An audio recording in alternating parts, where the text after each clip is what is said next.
Sportsman സ്പിരിറ്റിൻ്റെ പുതിയൊരു എപ്പിസോഡിലോട്ട് സ്വാഗതം. നമ്മളെല്ലാവരും ചാമ്പ്യൻ ട്രോഫിയിൽ ഉറ്റുനോക്കിയിരുന്ന ഒരു മാച്ചായിരുന്നു ഇന്ത്യയും ഓസ്ട്രേലിയയും. അത് നമ്മുടെ നോക്കൗട്ട് ഗ്രൗണ്ടിൽ തന്നെ ഓസ്ട്രേലിയ ആയിട്ടാണ് ഇന്ത്യ വന്നിരിക്കുന്നത്.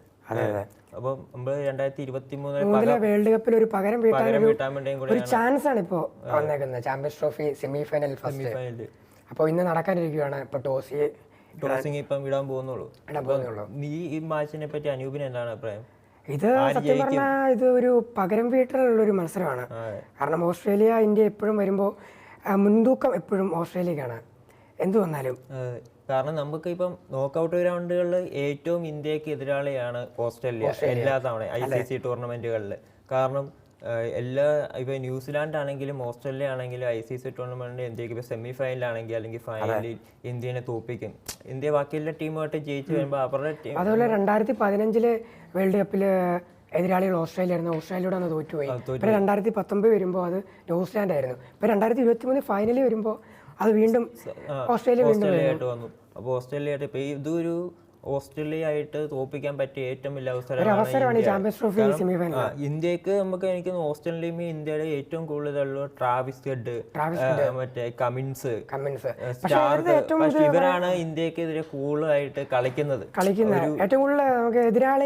ഒരു വിജയ ഇന്നിങ്സ് കളിക്കുന്നത് ഇവരാണ്. കാരണം ഇപ്പൊ ഈ മാച്ചില് ഇവര് കമിൻസ് ഇല്ല, സ്റ്റാർക്ക് ഇല്ല, ഹേസൽവുഡ് ഇല്ല. അപ്പൊ ഇതൊക്കെ ഇന്ത്യക്ക് ഒരു മുൻഗണനയാണ്. പക്ഷെ ഇന്ത്യ വരുമ്പോ നമുക്ക് ഒരാളെ ഒരു സ്റ്റാർ പെർഫോമറിനെ കുറവുണ്ട് ബുംറ. പക്ഷെ ബുംറ ആണെങ്കിലും ബുംറ വെച്ച് നോക്കിയാൽ പോലും ബാക്കി നമ്മുടെ ഇപ്പൊ ഉള്ള ബോളിംഗ് വെച്ച് ഷമ്മി ഭയങ്കര ഫോം ഔട്ടായിട്ട് നിൽക്കുകയാണ്. ആദ്യത്തെ ഒരു മത്സരങ്ങൾ മാത്രമേ ഉള്ളൂ. ഇന്ത്യക്ക് നമുക്ക് പിന്നെ മുൻഗണനയുള്ളത് സ്പിന്നർമാർ. ഇപ്പം കഴിഞ്ഞ കളിയില് വരുൺ ചക്രവർത്തി, അത് നല്ലൊരു തീരുമാനമായിരുന്നു രോഹിത് ശർമ്മയുടെ ക്യാപ്റ്റൻസിയുടെ. ഇപ്പം വരുൺ ചക്രവർത്തിനെ ഇറക്കി ഒരു പേസറിനെ കളഞ്ഞിട്ടാണ് വരുൺ ചക്രവർത്തിനെ ഇറക്കി. പക്ഷെ ആ കളിയിൽ 5 വിക്കറ്റ്. പിന്നെ അതിൽ ഏറ്റവും ഇമ്പോർട്ടന്റ് എന്ന് പറയേണ്ടത് 9 വിക്കറ്റ്. ആദ്യത്തെ 10 വിക്കറ്റിൽ 1 വിക്കറ്റ് മാത്രമേ ഉള്ളൂ പേസിന് പോയുള്ളൂ. സ്പിന്നേഴ്സിനെ പോയത്. ജഡേജ ആണെങ്കിലും അക്ഷർ പട്ടേൽ ആണെങ്കിലും എല്ലാവരും നന്നായിട്ട് കളിച്ചു. അതിൽ ഏറ്റവും നന്നായിട്ട് പെർഫോം ചെയ്തത് ചക്രവർത്തി തന്നെയാണ്. പുള്ളിയുടെ ഓരോ ബോളും മറ്റേ വില്യംസിനെതിരെയൊക്കെ ഉള്ള ഒരു ബോൾ എൻ്റെ പൊന്നോ, വില്യംസ് വരെ നോക്കി ഇങ്ങനെ തന്നെ സംഭവം. വില്യംസിന് അത് പാർട്ണർഷിപ്പ് ഉണ്ടാക്കി മാക്സിമം ശ്രമിച്ചെങ്കിൽ നമ്മൾ തന്നെ ഓർത്തു വില്യംസ് പാർട്ണർഷിപ്പ് ഉണ്ടാക്കി. പക്ഷേ ഏറ്റവും അവസാനം വില്യംസിനെ ഔട്ടാക്കിയത് അക്ഷർ പട്ടേൽ. പക്ഷെ ബാക്കി സാറ്റ്നറിനെ, അവരുടെ ക്യാപ്റ്റൻ സാറ്റ്നറിനെ ഔട്ടാക്കി. അത് ചക്രവർത്തി ഒരു കിടിലം ബോളായിരുന്നു. നന്നായിട്ട്. അപ്പം ഓസ്ട്രേലിയ ആയിട്ട് ഇപ്പൊ ഇന്ന് കളി ജയിക്കാൻ വേണ്ടി ഏറ്റവും എല്ലാവരും ആഗ്രഹിച്ചിരിക്കും. എല്ലാവരും ഞങ്ങളെ ആഗ്രഹിച്ചിരിക്കുന്നില്ല. കാരണം 2021 ഒരു വലിയൊരു കടം അവര് സത്യം പറഞ്ഞത് ജയിക്കേണ്ട കളിയായിരുന്നു. ട്രാവിസ് ഹെഡ് നിന്നില്ലായിരുന്നെങ്കിൽ. ട്രാവിസ് ഹെഡ് പക്ഷെ ഇന്ന് നമുക്ക് ഏറ്റവും ഇതെന്ന് പറഞ്ഞാൽ ട്രാവിസ് ഹെഡിനെ ആദ്യമേ ഔട്ടാക്കുക. അല്ലെങ്കിൽ ഇന്ത്യ ഫസ്റ്റ് ബാറ്റിംഗ് എടുത്തിട്ട് അത്യാവശ്യം നല്ലൊരു സ്കോർ, ഒരു 300 മണ്ടേ സ്കോർ ചെയ്താൽ മാത്രമേ നമുക്ക് പ്രതീക്ഷയുള്ളൂ. അവസാനം രണ്ടാമത് ചേസിംഗ് ആണെങ്കിൽ പോലും ഓസ്ട്രേലിയന് ഒരു ചെറിയ സ്കോർ ഒതുക്കുക എന്നാണ് നമ്മുടെ ഏറ്റവും വലിയ. സെമി ഫൈനൽ ന്യൂസിലാൻഡിനെതിരെ കളിച്ചാൽ ആ ഒരു സെയിം മാച്ച് ഓസ്ട്രേലിയക്കെതിരെ കിട്ടിയാലും അടിപൊളിയാണ്. പക്ഷെ ന്യൂസിലാൻഡ് അന്ന് പറ്റിയെന്ന് പറഞ്ഞ സെമി ഫൈനൽ അന്ന് മഴ കാരണം ആദ്യത്തെ ദിവസം ന്യൂസിലാൻഡ് കളിച്ച് കഴിഞ്ഞിട്ട് ചെറിയ സ്കോറായിരുന്നു, ഇന്ത്യക്ക് ജയിക്കാനുള്ള സ്കോറുള്ളായിരുന്നു. പക്ഷെ രണ്ടാമത്തെ ദിവസം മഴ പെയ്ത് ഗ്രൗണ്ടിന്റെ ഇത് മാറിയപ്പോഴത്തേന് ഇന്ത്യൻ ബാറ്റേഴ്സിന് കളിക്കാൻ പറ്റാത്ത അവസ്ഥയായി. എന്നിട്ട് പോലും നമ്മുടെ ജഡേജയും ധോണിയും കൂടെ ഒരു പാർട്ണർഷിപ്പ് ഉണ്ടാക്കി. അതൊക്കെ അവസാനം കൊണ്ട് കളഞ്ഞു ബോൾട്ടിന്റെ പന്തയില്. അതുപോലെയാണ് നമ്മുടെ അന്നത്തെ ബോൾട്ട് ഉണ്ടായിരുന്നു. പക്ഷെ ഇത്തവണ ബോൾട്ട് ഇല്ലായിരുന്നു. ബോൾട്ട് ഇല്ലാതെ തന്നെ നമ്മള് കളിച്ചു ന്യൂസിലാൻഡിനെ നമ്മൾ തോപ്പിച്ചു. ഇനിയാണെങ്കിൽ ന്യൂസിലാൻഡ് ആണോ സൗത്ത് ആഫ്രിക്ക ആണോ ഫൈനലിൽ കിട്ടുന്നതെന്ന് അറിയത്തില്ല. ന്യൂസിലാൻഡ് വരുന്നെങ്കിൽ ഇന്നിപ്പോ ഓസ്ട്രേലിയ തോപ്പിച്ചെങ്കിൽ മാത്രമേ കളി നീ വീണ്ടും 2024 2020 വേൾഡ് കപ്പ് ഫൈനലിൽ വന്ന പോലെ ഇന്ത്യ സൗത്ത് ആഫ്രിക്ക തന്നെ വീണ്ടും ചാമ്പ്യൻ ട്രോഫി വരും എന്ന് പറയാനും പറ്റത്തില്ല നമുക്ക്. ഇത് രണ്ടുപേരെ കിട്ടിയാലും അഥവാ ഇന്ത്യ ഇന്ന് കളി ജയിച്ച് ഫൈനലിൽ എത്തിയാൽ തന്നെ 2019 അവർ കടം തീർക്കാനായി ന്യൂസിലാൻഡ് ഇരിക്കും. അപ്പോൾ ന്യൂസിലാൻഡിൽ എന്തെങ്കിലും സൗത്ത് ആഫ്രിക്കൻ ജയിക്കുവാണെങ്കിൽ 2021 കടം തീർക്കാൻ നോക്കും. നമ്മുടെ കടം ഓസ്ട്രേലിയ തോൽപ്പിക്കുക എന്നുള്ളതാണ്. ഓസ്ട്രേലിയയാണ് മെയിൻ ഘടകം. പക്ഷെ ഓസ്ട്രേലിയ അത്യാവശ്യം നല്ലൊരു ടീം തന്നെയാണ്. ഇപ്പൊ നമ്മുടെ ട്രാവിസ് ഹെഡ്, ജോസ് ഇംഗ്ലീഷ് ഉണ്ട്, സ്മിത്ത്, പിന്നെ അവരുടെ ക്യാപ്റ്റൻ പഴയ ക്യാപ്റ്റൻ സ്മിത്ത് വീണ്ടും തിരിച്ചു. സ്മിത്തിന്റെ ക്യാപ്റ്റൻസി എന്നൊക്കെ പറഞ്ഞു കഴിഞ്ഞാൽ അസാധ്യ ക്യാപ്റ്റൻസിയാണ്. ഓസ്ട്രേലിയ എനിക്ക് തോന്നുന്നു ഒരു കളി പോലും തോറ്റില്ല. ഒരു കളി മഴ കാരണം ടൈ വന്നുള്ളൂ. പക്ഷെ ഇന്ത്യ ആണെങ്കിൽ എല്ലാ കളിയും ജയിച്ച് കോൺഫിഡൻസ് ഉണ്ട്. പിന്നെ ഇന്ത്യക്ക് മുൻഗണന പറഞ്ഞാൽ ഇപ്പൊ എല്ലാവരും വിവാദമാണെന്ന് പറയുന്ന പോലെ ആണെങ്കിലും ദുബായ് വെച്ചാണ് ഇന്ത്യ കളിക്കുന്നത്. പക്ഷെ കഴിഞ്ഞ ദിവസം രോഹിത് ശർമ്മ അതിനെപ്പറ്റി ഒരു അഭിപ്രായം പറഞ്ഞു, അത് ഞങ്ങളുടെ ഹോം ഗ്രൗണ്ട് അല്ല ദുബായ്, പിന്നെ യാത്ര ഞങ്ങൾക്ക് മാത്രം കഷ്ടപ്പാടുണ്ട്, ഞങ്ങള് അങ്ങനെ ഒരു വിവാദം തള്ളെന്ന് പറഞ്ഞ രോഹിത് ശർമ്മ വിവാദമല്ല, നമ്മൾ പ്ലേയേഴ്സിന്റെ ഒരു സുരക്ഷ നോക്കണം.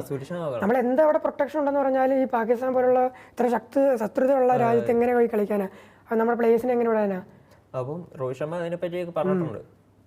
അതാണ്. അപ്പോൾ ഇന്നത്തെ ഒരു മത്സരം പ്രധാനമായിട്ട് ഉറ്റുനോക്കുന്നത് ഇന്ത്യ വേഴ്സസ് ഓസ്ട്രേലിയ മത്സരമാണ്. പിന്നെ ഏതാനും നിമിഷങ്ങൾക്കുള്ളിൽ തന്നെ ടോസ് കിട്ടി ബാറ്റ് തിരഞ്ഞെടുത്തു. അപ്പോൾ ആദ്യമേ ഇന്ത്യക്കൊരു എതിരാളി എന്ന് പറഞ്ഞു കഴിഞ്ഞാൽ ട്രാവിസ് ഹെഡ് ആണ്. ആദ്യമേ തന്നെ ഔട്ടാക്കാൻ കിട്ടിയ ഒരു ചാൻസ് കിട്ടിയത് തന്നെ. പക്ഷേ എല്ലാവരും കോമഡി ആയിട്ടും ട്രോളായിട്ടും പറയുന്നത് ട്രാവിസ് ഹെഡ് നീല കണ്ടു കഴിഞ്ഞാൽ അടി തുടങ്ങുന്നത്. അതുപോലെ തന്നെ നമ്മൾ കഴിഞ്ഞ ദിവസം എന്തായിരുന്നു അഫ്ഗാനിസ്ഥാനെതിരെ, അത് ചില ആൾക്കാരുണ്ട് ചില ടീമിനെതിരായിട്ട് മാത്രം കളിക്കുക. കോഹ്ലി ഉണ്ടല്ലേ, കോഹ്ലി പാകിസ്ഥാനെതിരെ, അതുപോലെ തന്നെ ട്രാവിസ് ഹെഡ് ഇന്ത്യക്കെതിരെ കളിക്കും. അതാണ് നമുക്ക് ഏറ്റവും ഇന്ത്യക്കെതിരല്ല നീലക്കെതിരാണ് കളിക്കുന്നത്. നമുക്ക് ഏറ്റവും കൂടുതൽ കളിക്കാൻ നോക്കിക്കേണ്ടത് മറ്റേ ഹെഡിന്റെ വിക്കറ്റ് ആണ്. ഇമ്പോർട്ടന്റ് വിക്കറ്റ് ഹെഡാണ്. ഹെഡ് ജോഷ് ഇംഗ്ലസ് ആണെങ്കിലും പുള്ളിയും നിന്ന് കിട്ടി കഴിഞ്ഞാൽ പിന്നെ ഭയങ്കര കളിയാ. പിന്നെ എങ്ങനെയാണ് ഓസ്ട്രേലിയയുടെ ടീം എങ്ങനെയാണ് വന്നിരിക്കുന്നത്? ടീം ഇതുവരെ ആയിട്ടില്ല. അപ്പോൾ നോക്കുകയാണെങ്കിൽ തന്നെ സ്മിത്തിന്റെ വിക്കറ്റും ഇന്ത്യക്ക് ഏറ്റവും പ്രധാനപ്പെട്ട വിക്കറ്റ് തന്നെയാണ്. 2 ചേഞ്ചസ് ഓസ്ട്രേലിയ വരുന്നുണ്ട്. കൂപ്പർ കൊണോളി വന്നുകൊണ്ട് ഷോട്ടിനെ കളഞ്ഞു, ഓൾറൗണ്ടർ ഷോട്ട്. ഈ 3-4 കളിയിലാണെങ്കിലും ശോഭിക്കാൻ പറ്റാത്ത ഒരു പ്ലെയർ ആയിരുന്നു.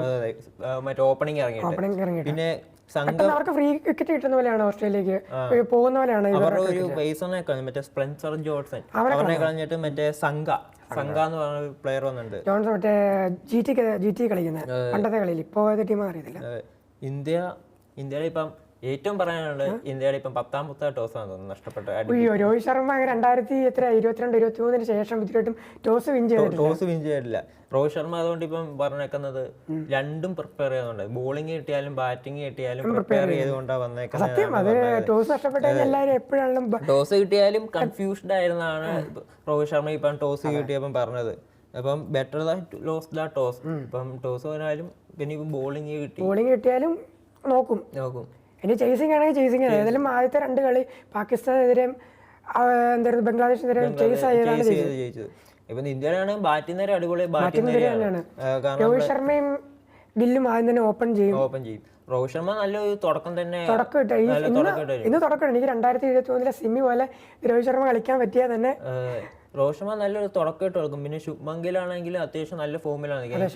കഴിഞ്ഞൊരു കളി കണ്ട് മാത്രമേ ബാഡ് വിക്കറ്റ് ആയിരുന്നു. ഒറ്റ കളി മാത്രമേ കണ്ട ഇത് മോശമായിട്ടേന്നുള്ളൂ. പിന്നെ നമ്മുടെ കോഹ്ലി കളിച്ചു. ശ്രേയസ് അയ്യർ ഇപ്പൊ 4ാം വിക്കറ്റ് ഇപ്പൊ ഭദ്രമായിട്ടുള്ള ഒരു പ്ലെയർ എന്ന് പറഞ്ഞാൽ ശ്രേയസ് അയ്യർ ആണ്. പിന്നെ അദ്ദേഹത്തിന് കിട്ടുന്ന ചാൻസ് അല്ല അദ്ദേഹം മുതലാകും. പേടിയുള്ള ആളായിരുന്നു. ഇപ്പൊ എന്ത് ബോൾ കണ്ടാലും അടിക്കുക എന്നുള്ള അത് ഏത് മാച്ചാണ്. പിന്നെ ഇന്ത്യ സെയിം ടീമിന് തന്നെയാണ് ചക്രവർത്തിയുടെ പെർഫോമൻസ് കാണാൻ 4-5 സ്പിന്നേഴ്സ് ഉണ്ടെന്ന് തോന്നുന്നു ഇന്ത്യക്ക്. ചക്രവർത്തി ഇന്നത്തെ പിച്ച് ഒരു സ്പിൻ ബോളേഴ്സിന് അനുകൂലമായിട്ടൊരു പിച്ചാണ് തോന്നുന്നത്. അപ്പൊ എന്തുകൊണ്ട് നമുക്ക് ഇനി ഇന്ത്യ ജയിക്കാൻ വേണ്ടി തന്നെ നമുക്ക് പ്രാർത്ഥിക്കാം. അതെ, എന്തായാലും എന്റെ ഒരു അഭിപ്രായം ഇന്ത്യ സൗത്ത് ആഫ്രിക്ക തന്നെ വീണ്ടും ഫൈനലിൽ വരണമെന്ന്. അനൂപിന്റെ ആഗ്രഹം എന്താ? എന്റെ ഒരു ആഗ്രഹം ന്യൂസിലാൻഡ് വിടണം. എനിക്ക് 2019 ഞാൻ കരഞ്ഞുപോയ കളിയാണ്. രോഹിത്തൊക്കെ ഇരുന്ന് കരയുന്നതാണ് ഭയങ്കര വിഷമം വന്നു. പക്ഷേ സൗത്ത് ആഫ്രിക്ക വരുവാണെങ്കിൽ ഇന്ത്യക്ക് കൂടുതൽ കപ്പടിക്കാൻ ചാൻസ് ഉണ്ട്. കാരണം ഇവര് ഇമ്പോർട്ടന്റ് മാച്ചിലൊക്കെ ലാസ്റ്റ് കല ഉടക്കുന്ന ടീമായോണ്ട്. പക്ഷെ അന്ന് 2024 പക്ഷേ സൗത്ത് ആഫ്രിക്കയ്ക്ക് ന്യൂസിലാൻഡിക്ക് ഒരു അങ്ങോട്ടും ഇങ്ങോട്ടും ഒരു കടം തീർക്കാനുണ്ട്. പക്ഷേ 2024 ലോകകപ്പിൽ സൗത്ത് ആഫ്രിക്ക അവസാനം കൊണ്ട് കലപിടിക്കുന്ന പറഞ്ഞാലും 2024 ലോകകപ്പ് അവസാനം നല്ലൊരു കളിയായി. നമ്മുടെ സൂര്യവർമ്മന്റെ ഒരു ഒറ്റ ക്യാച്ചിലാണ്. അല്ലെങ്കിൽ നമ്മള് കപ്പ് പോയി എന്ന് ഓർത്തിരുന്നപ്പോഴാണ് സൂര്യയുടെ ഒറ്റ ക്യാച്ച്. അന്നും കുറെ വിവാദം വന്നായിരുന്നു. ബൗണ്ടറി ലൈനിലാണ് ഇന്ത്യ വെച്ച് കഴിയുമ്പോ എവിടെ നിന്നാണെങ്കിലും ആരെങ്കിലും വിവാദം ഉണ്ടാക്കും. അതിപ്പോ എല്ലാ കളിയിലുള്ളതാ പറഞ്ഞിട്ട് കാര്യം. അപ്പൊ നമുക്ക് ഈ കളി ഇന്ത്യ ജയിക്കണം എന്ന് തന്നെയാണ് എല്ലാവരുടെ ആഗ്രഹം. എന്റെ ഇവന്റെ എല്ലാം പേഴ്സണൽ ഒരു അഭിപ്രായത്തിൽ ഇന്ത്യ ജയിക്കണം ആഗ്രഹമാണ്, വാശിയാണ്. എന്തായാലും ചാമ്പ്യൻസ് ട്രോഫി സെമി ഫൈനൽ നടന്നുകൊണ്ടിരിക്കുകയാണ്. അപ്പോൾ ഇന്ത്യ ജയിക്കട്ടെ എന്ന് ആഗ്രഹിക്കുന്നു.